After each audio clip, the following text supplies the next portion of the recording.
ambayo yana affect wananchi yanaweza kushughulikiwa. Kabla sijajibu yale mmesema kwa ufupi, alafu nipatie viongozi wetu, alafu tumalize. Mimi ningependa kusema kwanza yangu kidogo, kwamba kweli mmesema yenu mingi, lakini mwajeni niseme yangu also kidogo.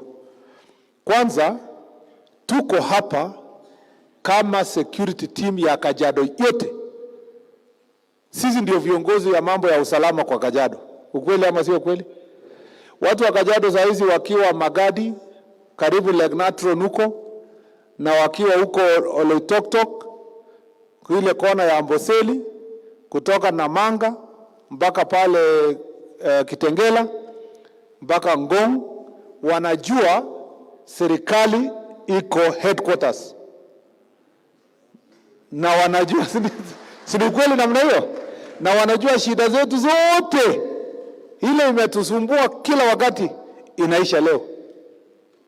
So, sisi ni watu wakubwa sana.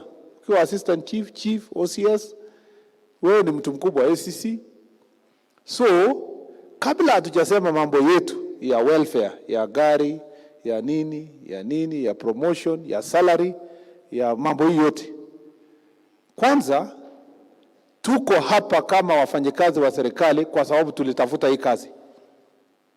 Tulienda interview, tulienda recruitment, na siku yenye tulikuwa tunatafuta, tulisema tuko tayari kutumikia wananchi. Kuna chief ama assistant chief ameandikwa mwaka jana hapa, ama miaka 2 iliyopita, chief, assistant chief, kunao recently.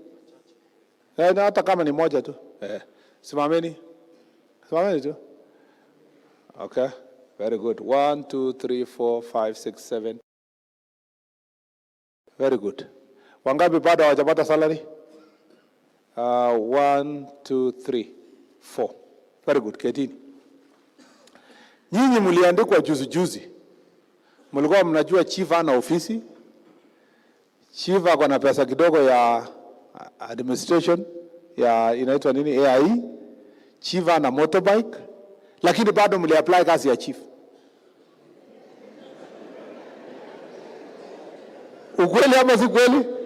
Na hata mlisumbua.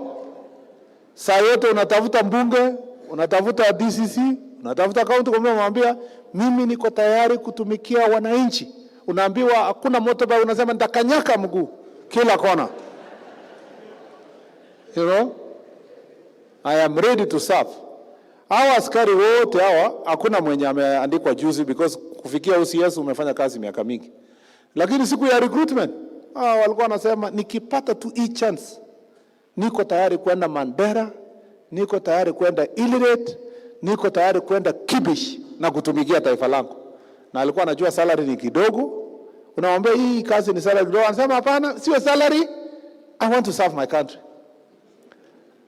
Sasa saa hizi wakati mtu ameingia ndani anaanza kusema hakuna gari, hakuna motorbike, hakuna ofisi, tunasukumwa mbali, tunafanyishwa kazi, hakuna police station. So kitu ya kwanza tusisahau, tuliomba kazi na tulijua ni kazi gani, na tulijitolea kwamba tutafanyia wa Kenya kazi. So the first thing you must know in your heart is that you are called to serve. Please serve the people of Kenya. Serve with all your heart. Before you give all these other excuses, remember that there are other people who are dying the way you are dying that time to get an opportunity to serve. And you must do everything humanly possible in the most difficult circumstance to innovate, to be creative, but eventually the job must be done. That's why ule OCPD ule wa Ngong huko, ule wa Kajiado West, alianza na kusema the work must be done and it will be done. Alafu sasa akasema kuna mashida. Asante. Nilifikiria atamalizia speech yake hapo, akasema haya. Akasema I have 8 issues of God's hand. That is the spirit. You must first know that after all these things I have said, kitu ya kwanza kazi inafanyika na lazima kuwe na success. so that then the people who are depending on us. Yesterday, tulikuwa na mheshimiwa Ole Kaparo, akasema, kuna verse kwa Biblia inamsumbua. Inasema, yule ako na mingi anaongezewa. Na yule ako na kidogo ananyang'anywa, hata hiyo kidogo inapewa mwenye ako na mingi. So nikamwambia, nikaona imemchanganya. Na kwa sababu nilienda Sunday school, nikasema wacha nimueleze hiyo. Na nataka niwaeleze nyinyi pia hapa.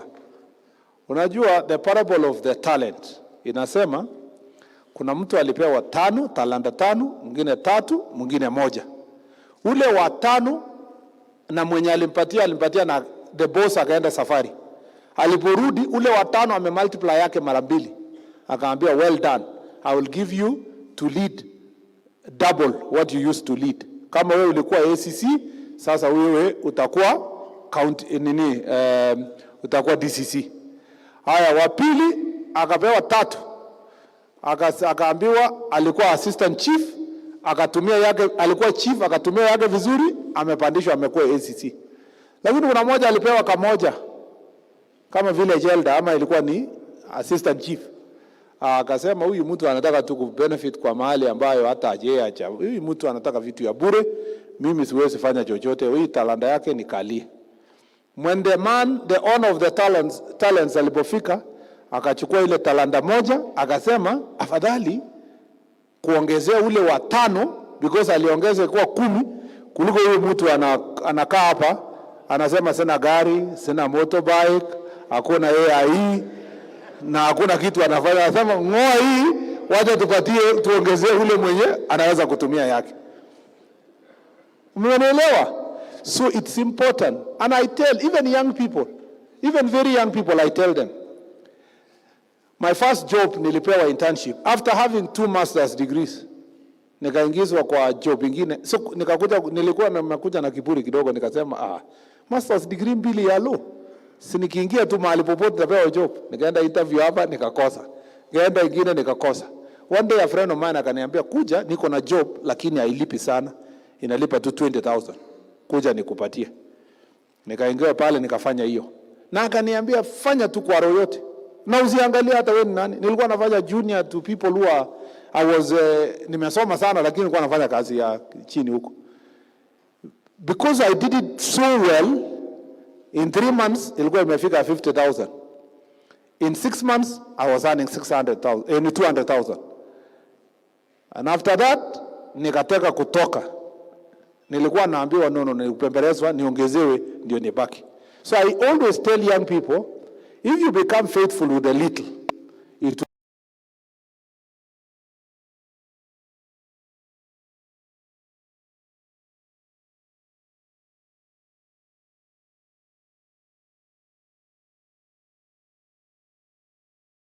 give all. And people know. Tukitembea like this, unasikia watu wanasema, unaona hiyo OCS? Waziri, huyu OCS? Ambia IG apromote mtu. Na mkipromote abaki hapa. Akue OCPD lakini abaki hapa. Because people can tell the job you are doing, that you are doing from your heart. So there's a blessing that comes also by you doing this job. Number 2, we have to know